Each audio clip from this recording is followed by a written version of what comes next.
நம்ம வீட்டை சுற்றி என்னென்ன மரம் இருக்கணும் இருக்கக்கூடாது இதை இந்த வீடியோவில் பார்க்கலாம். இந்த வீடியோவை ஃபுல்லாக பாருங்கள். கண்டிப்பாக இதிலிருந்து உங்களுக்கும் ஏதாவது ஒரு யூஸ்ஃபுல்லாக ஏதாவது ஒரு தகவல் உங்களுக்கு கிடைக்கும். நம்ம தேடி தேடி ஆசையாக இந்த மரம் வைக்கலாம் அந்த மரம் வைக்கலான்னு சொல்லி பார்த்து பார்த்து வாங்கி கொண்டு வந்து வைப்போம். ஆனால் வர்றவங்க போகிறவங்க எல்லாம் ஆளுக்கு ரெண்டை சொல்லிட்டு போயிடுவாங்க. எதுக்குங்க இந்த நவா மரத்தை கொண்டு வந்து வீட்டுக்கு முன்னாடி வச்சுருக்கிறீங்க? வீட்டுக்கு முன்னாடி நவா மரம் வைக்கக்கூடாதுங்க, ரொம்ப ஆபத்து, அது வைக்கக்கூடாதுன்னு சொல்லுவாங்க அப்படிம்பாங்க. செவ்வாழையா? ஐயோ எதுக்குங்க செவ்வாழையை கொண்டு வந்து வீட்டுக்கு முன்னாடி வச்சுருக்கீங்க? அது வைக்கக்கூடாதுங்க.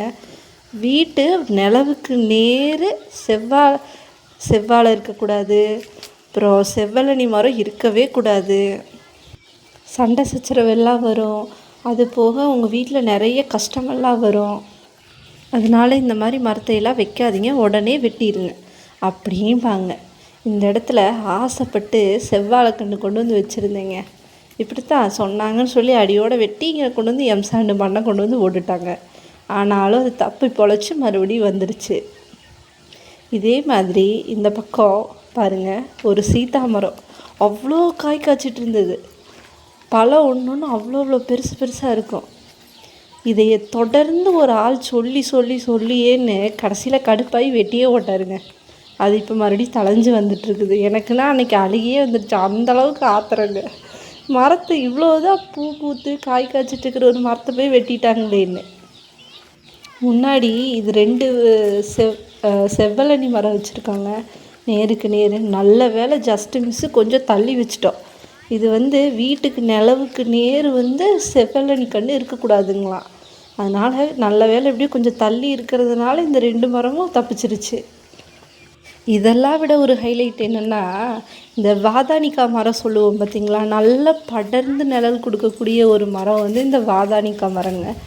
வீட்டுக்கிட்ட இல்லைங்க, நம்மளோட அத்துலேயே இருக்கக்கூடாதுங்களா இந்த மரம்.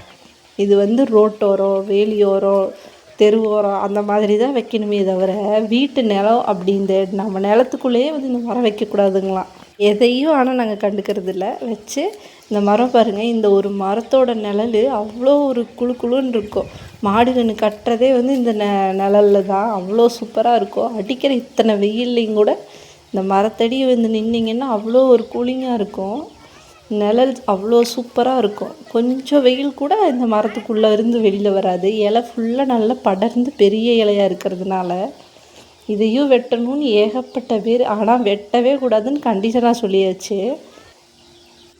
வீட்டை சுற்றி 10 வகையான மரம் இருக்கணும்னு சொல்லி நம்மாழ்வார் ஐயா சொல்லியிருப்பார். அது என்னென்ன மரம்னு சொல்லி பார்க்கலாம்.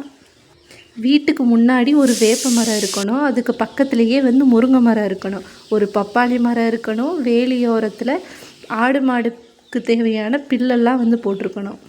அது எதுக்கு அப்படின்னா அதோட வேஸ்டெல்லாம் திரும்ப செடிக்கு உரமாயிரும். அதுக்காக பாத்திரம் கழுவுற தண்ணி போகிற இடத்துல ஒரு தென்னை மரம் இருக்கணும், குளிக்கிற தண்ணி போகிற இடத்துல வாழை மரம் இருக்கணும்.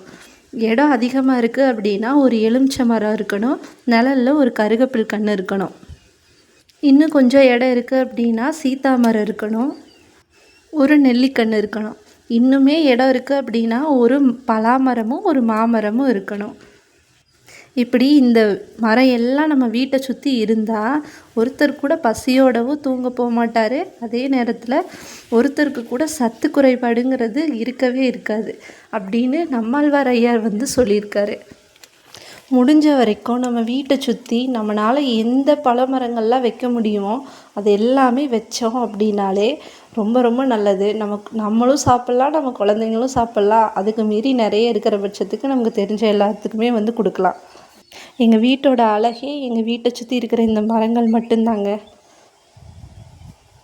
இந்த வீடியோ உங்களுக்கு பிடிச்சிருக்குன்னு நினைக்கிறேன். கண்டிப்பாக வீடியோ உங்களுக்கு பிடிச்சிருக்குன்னா நம்ம வீடியோஸ் எல்லாத்துக்கும் சப்போர்ட் பண்ணுங்கள்.